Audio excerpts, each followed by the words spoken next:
Welcome to the 2016 year in review for the Cambridge real estate market. I can't wait until these market updates can be a little bit more exciting and a little bit saucy. But for now, the Cambridge real estate market is pretty much following the same narrative arc that we've seen over the past few years, with no real shocking plot twists on the horizon. The general themes are low inventory and high demand, and as you would guess, that's leading to continued upward pressure on prices.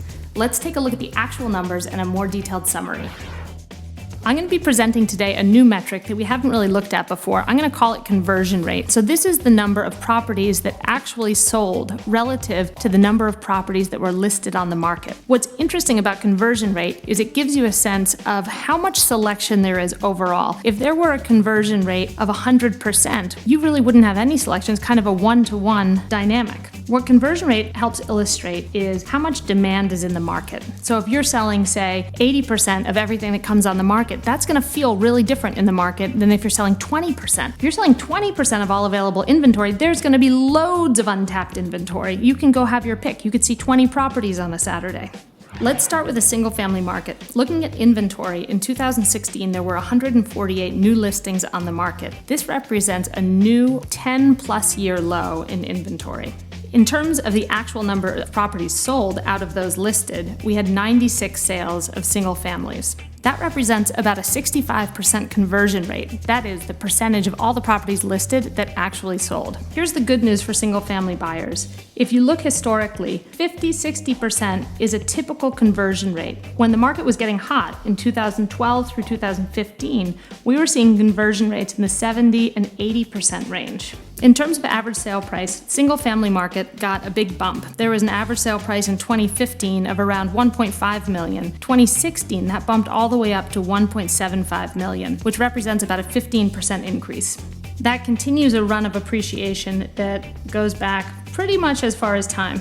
And finally, the sale price to list price ratio in the single-family market continues to be robust. Interestingly, it's come down a bit from 2014. It was at a high of 107%. 2015, it was 106%. And 2016, it dropped 1% down to 105%. Let's shift gears and take a look at the condo market. In terms of inventory, in condos, we had 794 new listings in 2016. Now that's an exciting number because it's the first upward tick in about 6 years of free fall in terms of inventory levels. Of all the condos listed, 671 of them sold, representing about an 85% conversion rate. If you look back historically, we see many more years in the 60s and 70s, and then more recently, from 2012 forward, it's been in the 80s and 90s. So though we're excited to see an upward tick in the total inventory, we're seeing the absorption sort of meet it and keep demand very high.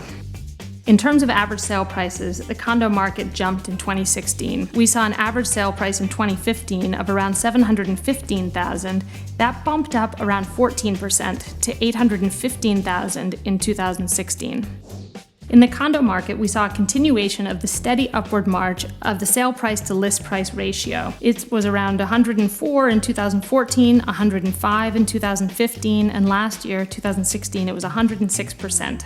So the basic takeaway for the condo market is if you're a condo seller, I would go ahead and get your property on the market. We have low inventory, we have high demand, and pretty much the elements are in place for a very robust market this spring. If you're a condo buyer, more than ever, you need to be incredibly well prepared. Get your financing in place, get aligned with a great agent, and see all the inventory you can so you're ready to pull the trigger when you see the right one. So that's a wrap for 2016. I hope you'll stay tuned for future quarterly updates. In the meantime, if you're thinking about buying or selling real estate, we would love to hear from you. You can get more information and contact info at laurenholleran.com.